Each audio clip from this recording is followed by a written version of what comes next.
This video is going to be about core values and company culture. So I found that core values are one of the most profound and important leadership and management tools that you can start to implement inside of your company.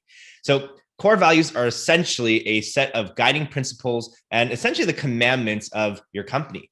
And when you start to have these things implemented, you're going to have a set of beliefs that are going to be clear to your entire organization. I am so committed to more and more organizations using core values because they just make for way easier and clear decision making, especially when you're on the room. They're a set of values, right? And a set of principles that you can make decisions on. You can start teaching your team why you're making decisions the way that you're making. And hopefully people will start making decisions just like you when you're not in the room. So it's going to make it super easy and everyone can start to refer back to them, right? They allow for easier team management, even if you're not an experienced manager. And finally, they're going to ultimately create a self-leading and self-managed organization, which hopefully is your goal as an entrepreneur, is really step up and elevate into that role as an owner, right? So core values are going to be principles that are going to outlive you. They're going to outlive the leaders. They're going to outlive any particular positions, any temporary decisions that are made. These are things that you want to weave into the cultural fabric of the organization.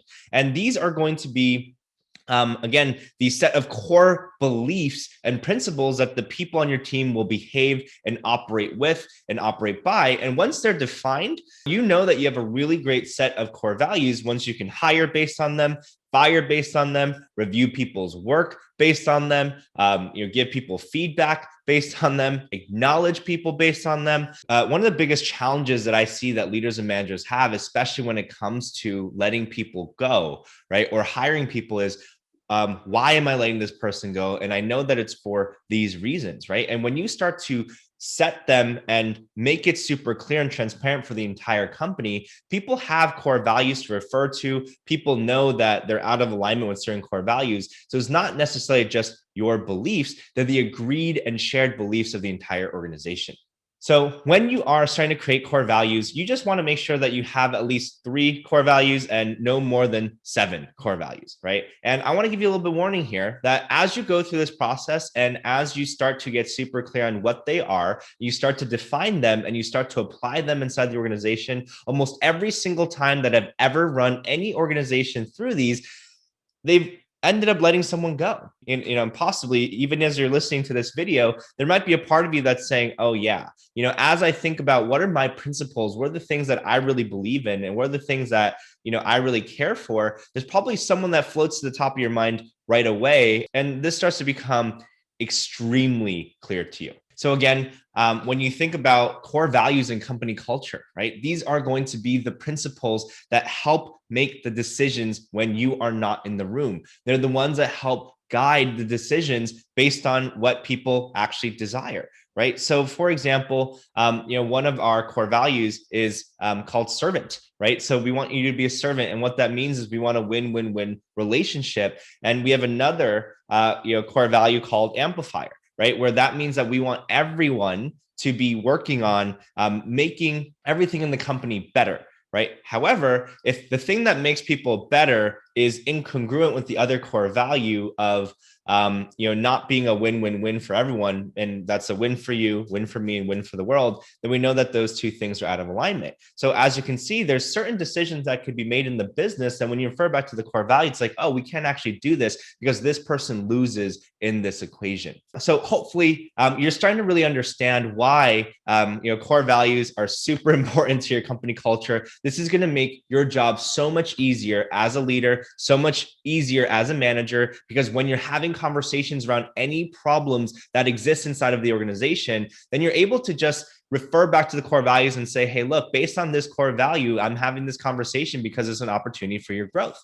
And this is where you get to decide if you want to make a decision to let this person go because it's an absolute violation of that core value, or if it's an opportunity for you to coach people based on them, right? Because core values are also a set of beliefs that are, somewhat aspirational, and there's a opportunity for people to really grow into them as leadership principles for themselves, so they can continue to embody them as they have more experience with them, right? So I just had a client that I was speaking to the other day where someone on their team decided to go travel, and this person didn't have any internet access, right? And when they didn't have the internet access, she told herself and had the conversation, okay, well, here's a person that's not taking full responsibility for their work, right? Because this person essentially was off the grid for a month, was completely inaccessible, and said, hey, you know what? This is just absolutely out of alignment with the core values. But once we dug into a little bit more, this wasn't just a one-time thing. This had actually been occurring for probably more than 2 months, right? So, and this happens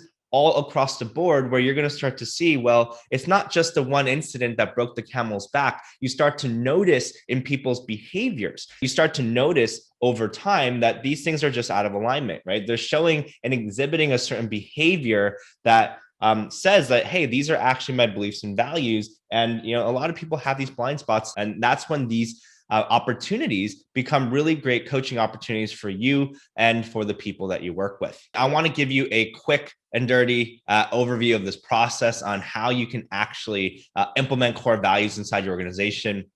And this could take a couple hours. This could take a couple days. I just want to go through the high level process so that you're really able to go and really start to see how you want to move forward with this. Okay. So the first thing is you want to brainstorm all the possible values as words and phrases, right? So I want to give you a couple questions that you can think of. So the first thing is, think of 3 existing ideal team members, and this can also include yourself, right? What values and behaviors do they exhibit that make them ideal? What do you really appreciate about them, right? If you could tell yourself, oh man, if I just had 100 more of this type of person because of these things, then start to list those things out, right? I also look at it in terms of clients, right? And for those of you that have service-based organizations, I like to apply my core values to organizations as well. And you can start to think about, well, what are the other values that my clients exhibit? And what are the top 3 to 5 people? What do they exhibit and why? And how can I find more of them? And once you start to define these core values, you're going to start to realize that more and more people will come into your space that are ideal, and they'll start to polarize and push away the people that are not ideal. So again, when it comes to your personal values as it relates to work, you can ask your key team members this as well.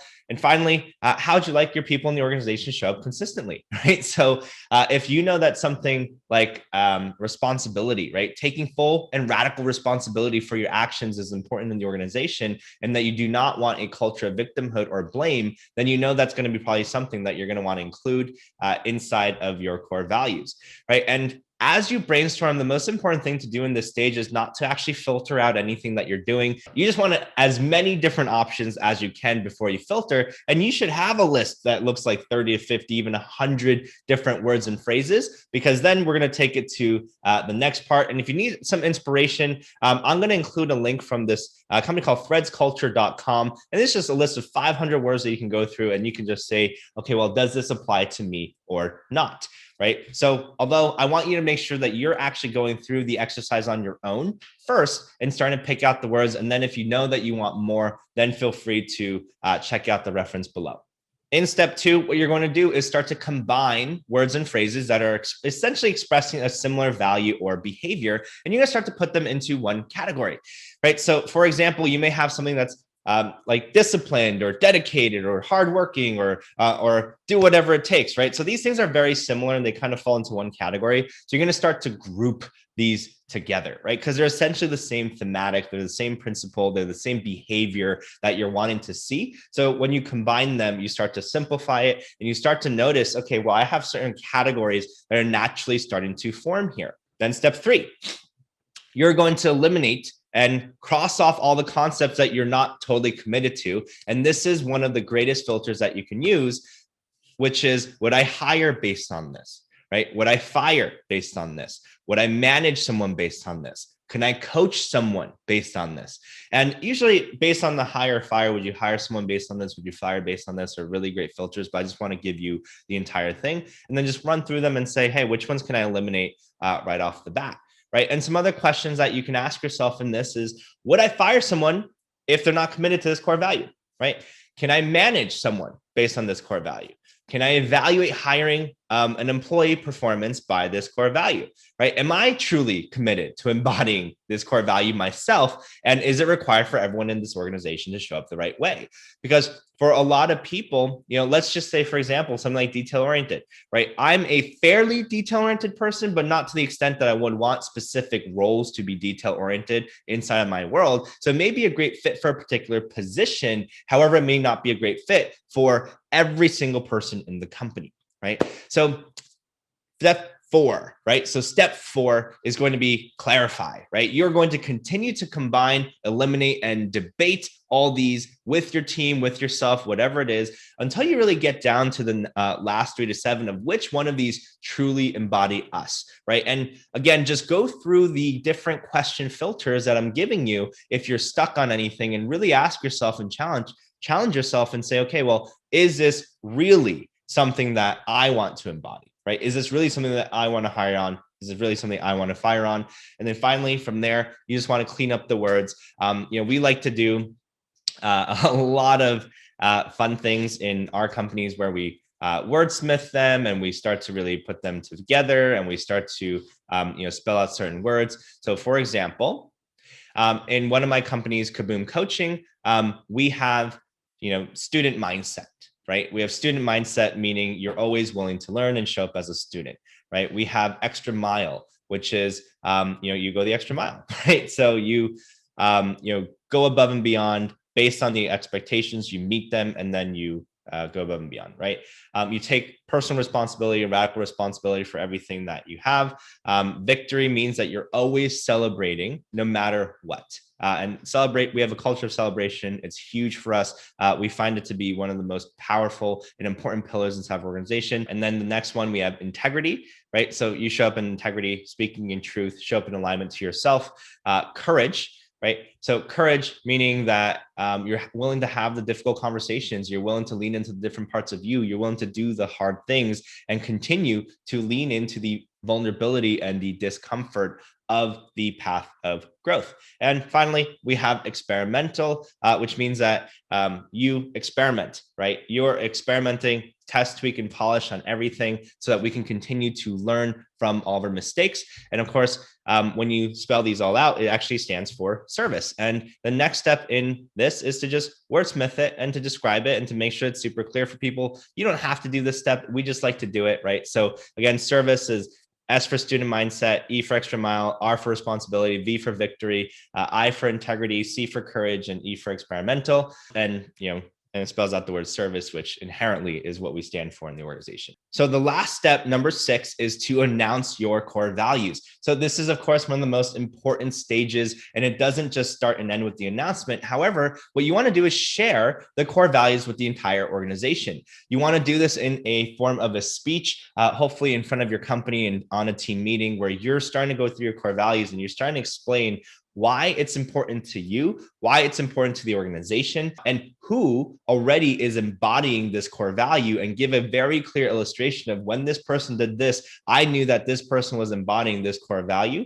And when you are sharing from that tense and you're able to share specific examples, not only does it affirm and acknowledge and recognize the people in the company who are doing it already, it gives people the opportunity to step up and say, oh, I know that I get to actually step into that more. And it shows people an illustration, right? And when it comes to principles, it makes it super easy because you should be able to see or not see if someone is clearly in alignment with this or not in alignment with this.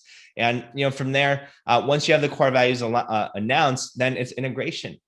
Right? You're going to be spending a lot of time continuing to come back to this and saying, hey, we have a decision here. Let's look at our core values. Hey, there's a problem coming up with one of our team members. Let's look at our core values, right? Hey, we want to celebrate a client, we want to celebrate a client, or we want to celebrate someone on the team. Hey, let's look at our core values. And we want to keep on bringing this back to the organization. So for example, I might say, hey, I just want to really acknowledge you based on our core value of integrity, right? It takes a lot for you to really speak into a really uncomfortable and difficult truth in this conversation. And I just want to acknowledge you for really showing up to the conversation powerfully, right? So that's just an example.